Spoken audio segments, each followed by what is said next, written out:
ఇంట్లో ఎక్కువ ఎవరితో అటాచ్మెంట్ ఉంటుంది చిరంజీవి గారితో? ఆయన చిన్నప్పుడు వాళ్ళ అన్నయ్య బాగా దగ్గర తీసి ఒక చిన్నపిల్లడు ఎక్కువ ఈ చిన్నవాడు కదా, ఆయన ఎత్తుకొని ఫోటోలు తీసుకోవడం వాళ్ళ అన్నయ్య తమ్ముడిని చాలా జాగ్రత్త బాగా చూసుకునేవాడు. తమ్ముడు అంటే పెద్ద ఆయన.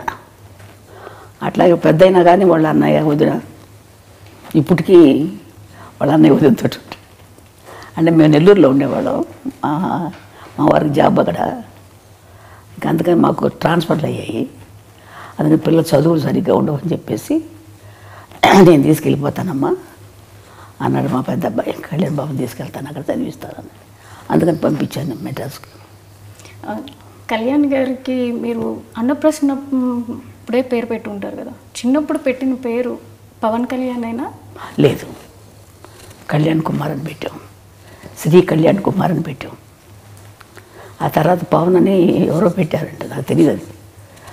ఇప్పుడు అన్నప్రసన్న చేసినప్పుడు మీరు ఖచ్చితంగా ఏదో సాధిస్తాడు అని అనుకున్నారు కదా. 10 ఏళ్ళు అవుతుంది పార్టీని స్థాపించి. దానికన్నా ముందు ప్రజారాజ్యంలో అన్నగారితో ఉంటూనే అక్కడ యూత్ వింగ్ చూస్తూ అప్పుడు ప్రజల్లోనే మమేకమై ఉన్నారు. అప్పటికే ఆయన సినిమాల్లో ఒక చేస్తున్నారు, కొంచెం ఎదుగుతూ ఉన్నారు. అంటే మళ్ళీ పార్టీల వైపు మొగ్గుతున్నప్పుడు మీరు ఎలా భావించారు? నాకు ఎందుకు ఈ పార్టీలో మనకి సినిమాల్లో చేసుకుంటే బాగుంటుంది కదా అనిపించింది నాకు. అనిపించిన తర్వాత వాడి ఇష్టం, మనం ఏం చెప్పగలం. అవి చేస్తానమ్మా, ఇది చేస్తానని. సో మీరు వాదించారా అప్పట్లో? వాదించలేదు, నేను ఎక్కువ వాదించను అసలు. వాడి ఇష్టం, వాళ్ళు పెద్దవాళ్ళు అయిపోయారు, వాళ్ళ ఆలోచనలు వాళ్ళకు ఉంటాయి కదా. మనకు పెద్ద నాలెడ్జ్ ఏముంటుంది, వాళ్ళకున్నంత ఉండదు కదా మనకి మాకు అని చెప్పి నేనేం ఎక్కువ వాదించేదాన్ని కదా. అడిగేదాన్ని, నాన్న సినిమాలు చేసుకోకూడదా, ఎందుకు ఇది మనకి ఇదంటే, ఏం లేదమ్మా అది ఇది అన్నీ చేసుకుంటాను. సో కొన్ని ఇంటర్వ్యూల్లో చిరంజీవి గారు కూడా ఒకానొక టైంలో ఏమైపోతాడో, కళ్యాణ్ గారు ఎక్కువగా పుస్తకాలు చదవడం, ఎక్కడైనా ఏదైనా చిన్న అన్యాయం జరిగినా దాని వైపు ఆయన మొగ్గు చూపడం, ముందు దూకుతాడు. అది చూసిన తర్వాత నేను ఒకానొక టైంలో ఎక్కడ ఒక రెబల్ అయిపోతారో అని భయపడిన రోజులు కూడా ఉన్నాయి అన్నారు. సో మీరు కూడా అట్లా ఏమన్నా? నేను లేనప్పుడు దగ్గర లేను. మేము నెల్లూరులో ఉండేవాళ్ళం, మాకు తెలియదు, అది వాళ్ళ అన్నయ్యకి తెలుసు. సో ఇప్పుడు ఎట్లా చూస్తున్నారు? అంటే ఈ 10 years ఫ్యామిలీని వదిలేసి ఆయన ఉండి కష్టపడి ఇప్పుడు డిప్యూటీ సీఎంగా ఉండి వచ్చిన వెంటనే ఆయన మార్క్ ఎక్కడైనా చూపిస్తారు. మొన్న వరదల్లో చూసుకుంటే కనుక వచ్చిన రోజే ఆయన వచ్చిన వెంటనే ఇమ్మీడియట్ యాక్షన్ చూపించారు. వచ్చాను, తను పని చేసుకున్నారు. అట్లాగే ఎన్నైతే మనకి పంచాయతీలు ఉన్నాయో ప్రతి పంచాయతీకి డబ్బు అందాలన్న ఉద్దేశంతో ఆయన పంచాయతీలకి డైరెక్ట్గా అమౌంట్ని డొనేట్ చేయడం జరిగింది. సో ఆయన మార్క్ ప్రతి చోట కనిపిస్తుంది పొలిటికల్గా. ఇంతకుముందు మీరు చాలామంది రాజకీయవేత్తలను చూసుంటారు, ఇప్పుడు ఆయన చేస్తున్న విధానాన్ని చూస్తున్నారు, అది మీకు ఎట్లా అనిపిస్తుంది? మా అబ్బాయి మంచి పని చేస్తున్నాడు అనిపించింది నాకు. వాడు ప్రజలు సేవ చేస్తున్నాడు, చాలా సంతోషం. ప్రజలకు సేవ చేయాలి కదమ్మా. మనకున్నది మనం తింటాం కాదు కదా, నలుగురు పెడితేనే కదా మంచిది, సహాయం చేస్తేనే కదా. అంతే, ఎంతసేపు ఇంకా మనం ఉంది కదా అని మనమే తినేస్తూ ఉంటే వాళ్ళకి సహాయం లేకుండా ఎంతమంది అల్లాడుతున్నారు జనాలు పాపం. మన పాటికి మన జరిగినప్పుడు ఎంత బాధ కలిగిందో నాకు అసలైతే. అది కానీ తర్వాత ఇంకొక ఊరు కేరళలో ఇక్కడ ముందు కేరళలో మైనాడులో అక్కడ జరిగినా కానీ ఎంత బాధ కలిగింది, ఎంతో అల్లాడిపోయారు బిడ్డలు, చంటి బిడ్డలు, వాళ్ళు వీళ్ళు ఎంత బాధలు పడిపోయి ఉంటారు. అదే నేను ఊహించుకుంటే నాకు ఎంత బాధగా ఉంటుందో అనిపిస్తున్నాను. చూస్తుంటాను టీవీలో వార్తలు, చాలా బాధ కలుగుతాము. అలాంటి వాళ్ళకి సేవ చేయాలి, తప్పదు. ఏదో మనకు శక్తి కొద్ది మనం చేస్తే మంచిదే కదా, వాళ్ళకి సహాయం చేస్తే. సెలబ్రిటీగా మీరు అనుకున్నట్టుగా సినిమాలే చేసుకుంటూ ఉంటే ఆయన డొనేట్ చేసి వదిలేయటం జరిగేది. కానీ క్షేత్రస్థాయిలో ఆయనే ఉండి పొలిటీషియన్ అయ్యాక క్షేత్రస్థాయిలో ప్రతి ఒక్కరికి దగ్గరుండి ఆయనే ప్రతిదీ అందేలా చూసుకుంటున్నారు. సో ఈ విధానాన్ని మీరు ఎలా చూస్తారు?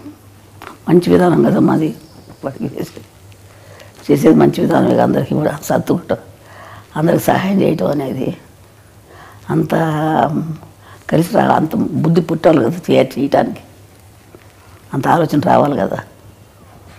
మంచిదే కదా మా చేసే బుద్ధి ఉంది. వాళ్ళ నాన్నగారికి కూడా ఉంది కొంచెం బుద్ధి, సేవ చేసే బుద్ధి. కళ్యాణ్ గారి ప్రస్థానం చూసుకుంటే అటు కెరీర్ వైజ్ కానీ ఇటు పొలిటికల్గా కానీ ఆయన మీద వాళ్ళ తండ్రి గారి ప్రభావం ఎక్కువ ఉందనుకుంటున్నారా, లేదా ఇంకెవరైనా ప్రేరేపణ ఉంది అని? ఇంకేం లేదు, వాళ్ళ నాన్నగారి ప్రభావం ఎక్కువ ఉంది. ఆయన ఇట్లాగే దాన ధర్మాలు చేసి సహాయం చేసేవారు, అందరికీ చేసేవారు.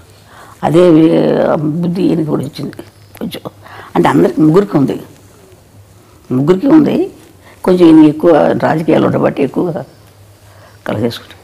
సినిమా ఫీల్డ్లో ఉండగా కూడా అందరికీ సహాయం చేసేవారు, సినిమాలు యాక్ట్ చేసేటప్పుడు కూడా. ఇప్పుడు మీరు డిప్యూటీ సీఎంగా మీ అబ్బాయిని చూస్తున్నారు, తర్వాత నెక్స్ట్ ఇంకేమన్నా ఎదగాలని అనుకుంటున్నారా? ఏ స్థాయిలో మీ అబ్బాయిని చూడాలనుకుంటున్నారు? నేను అంత ఆశ లేదమ్మా నాకు, నేను అంత ఆశపడలేదు, అంత ఆలోచించలేదు. దేవుడు ఎలా చేస్తారో జరుగుతుంది అంతే. అంటే నేషనల్ వైడ్గా కూడా ఆయన మార్క్ పొలిటీషియన్గా మిగతా పొలిటీషియన్తో కంపేర్ చేసుకుంటే కనుక కళ్యాణ్ బాబు గారు వెళ్తున్న విధానం కావచ్చు, అటు డివోషనల్గా కావచ్చు, బీజేపీతో అలయన్స్ అవటం వల్ల కావచ్చు, ప్రతి ఒక్కరిలోనూ ఒక చైతన్యం వస్తుంది. సో ఆయన నేషనల్ లీడర్గా ఎదగాలని మీరు కూడా అందరితో పాటు ఆశిస్తున్నారు అనుకుంటా. వాడు ఇప్పుడు అనుకోలేదు కదా ఇలా ఇప్పుడు సీఎం అవుతాడు. అదే అలా జరుగుతుంది, ఆటోమేటిక్గా అవి జరుగుతాయి అట్లా. అంతే కదా, మనం ఆలోచించేది కొద్దిగా జరగవు కదా. దేవుడు ఎట్లా చేసుకుంటారు, భగవంతుడు ఎట్లా చేస్తాడు అట్లా చెప్తాడు. పవన్ కళ్యాణ్ గారు వారి తండ్రి గారైన వెంకట్రావు గారి నుంచి చాలా వరకు ఆయన బుద్ధులే క్యారీ ఫార్వర్డ్ అయినాయి అని మీరు చెప్పారు. అదేవిధంగా ఆయన వెళ్ళే పద్ధతిలోనే కళ్యాణ్ గారు కూడా ఎక్కువగా వెళ్తూ ఉంటారు. కళ్యాణ్ గారికి చిన్నప్పుడు వారి తండ్రితో ఏ విధమైనటువంటి బాండింగ్ ఉండేది? ఎక్కువ ఆయనతో బాగానే ఉండేవాడు. చిన్నప్పుడు కొంచెం పట్టుదల ఎక్కువైంది పిల్లడికి. ఏదైనా సరే నాకు ఇది కావాలంటే కావాలంతే, చెయ్యాలనుకుంటే చేస్తాడు. ఆ పట్టుదల ఉంది. ఒకసారి మా అమ్మగారు ఊరు మొగల్తూరు, వెస్ట్ గోదావరి, మొగల్తూరుకి ఆయన నేను తీసుకెళ్తానని చెప్పి ఆయన వెళ్తున్నారు. మా అమ్మ వాళ్ళ ఇంటికి వెళ్తుంటే ఈయనకి రమ్మని చెప్పారు. అందరం వెళ్దాం అనుకుంటే ఆ రోజు ఇంకెందుకులే ఇప్పుడు వెళ్తాం అని చెప్పేసి మానుకోవాల్సి వచ్చింది. ఏదో కొంచెం కారణాల వల్ల మానుకున్నా. అంటే కాదు నాన్న, వెళ్ళాల్సిందే వెళ్ళాల్సిందని చెప్పి పట్టుబట్టాడు. చెప్తుంటే ఈయనేవాడు కాదు, మొండికి ఎత్తేసేవాడు. వెళ్ళాలి, తప్పదు నాన్న, తీసుకెళ్తాను. వద్దురా నాన్న, తర్వాత వెళ్దాం మనం అంటే ఇన్నే వచ్చి అమ్మ కొట్టారు. కొట్టిన తర్వాత అప్పుడు మానేశాడు. పట్టుదల ఎక్కువ చిన్నప్పటి నుంచి కూడా. ఇది చెయ్యాలంటే చేసేసేవాడు అంతే. మరి మా ఫోన్లో ఎందుకు లేదా ఊరుకోడు. ఇప్పుడు అదే పట్టుదల వచ్చింది అడిగి, ఏదైనా చేయాలని కూడా చేస్తాడు. అదే పట్టుదల ఇప్పుడు ఈ స్థాయికి రావడానికి కారణమవుతుందని మేము కూడా అంతే నమ్ముతున్నాం. ఇప్పుడు చంద్రబాబు నాయుడు గారు జైల్లో ఉన్నప్పుడు కూడా ఆయన ఫ్లైట్లో రానినప్పుడు బై రోడ్ వచ్చారు. బై రోడ్ ఆపినప్పుడు కూడా ఆయన అక్కడే రోడ్డు మీద పడుకున్నప్పుడు చాలా బాధ కలిగిందమ్మా. ఎందుకు ఈ బాధలేదు మనకు అనిపించేసింది. రోడ్డు మీద పడుకున్నాడు కదా, అబ్బా చాలా బాధ కలిగింది నాకు. ఎందుకు ఈ బాధలు, రోడ్డు మీద అలా పడుకోవాలా అని అనిపించేది. రాదు కార్లలో ఇచ్చేవాడు కాదు, నడిచి వెళ్ళేవాడు. అవును, కానీ సక్సెస్ చూసాక ఎట్లా అనిపించింది? ఆనందం, సంతోషంగా నడుతాము. అవన్నీ వాడి కష్టానికి తగ్గ ఫలితం జరిగింది. భగవంతుడు మంచి ఫలితం ఇచ్చాడు అని చెప్పి అనుకుంటాడు. వాడు కష్టపడ్డాడు, మంచి జీవితం ఇచ్చారు. వాడు ఇప్పుడు ఇంకా ఎక్కువ కష్టం ఇచ్చాడు. అప్పుడు కంటే ఎక్కువ కష్టం, బాధ్యతే కదా, ఎక్కువ బాధ్యతే కదా. మీరు ఇంకా పవన్ కళ్యాణ్ గారు ఉన్నత శిఖరాలకి వెళ్ళాలని కోరుకుంటున్నారు కదా. ఎవరికైనా ఏ తల్లిదైనా మంచి వృద్ధిలోకి రావాలని ఉంటుంది కదమ్మా. ఏ తల్లిదండ్రులైనా కోరుకుంటారు కదా బిడ్డలు మంచి వృద్ధిలోకి రావాలి.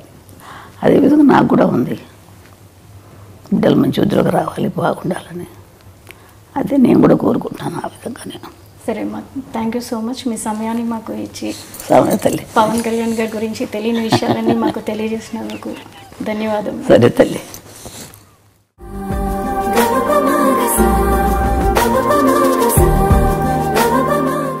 ఇప్పుడు ఆపరేషన్ లేకుండానే మోకాళ్లకు ప్లాస్మా ట్రీట్మెంట్. మీ ఆర్థోపెడిక్ సమస్యలన్నిటికీ రోబోటిక్ టెక్నాలజీ ద్వారా తక్కువ ఖర్చుతో శాశ్వత పరిష్కారం. Free consultation. ప్రతి ట్రీట్మెంట్ పై 20% డిస్కౌంట్. ఈ ఆఫర్ కొద్ది రోజులు మాత్రమే. త్వరపడండి. V9 hospitals 9281465842.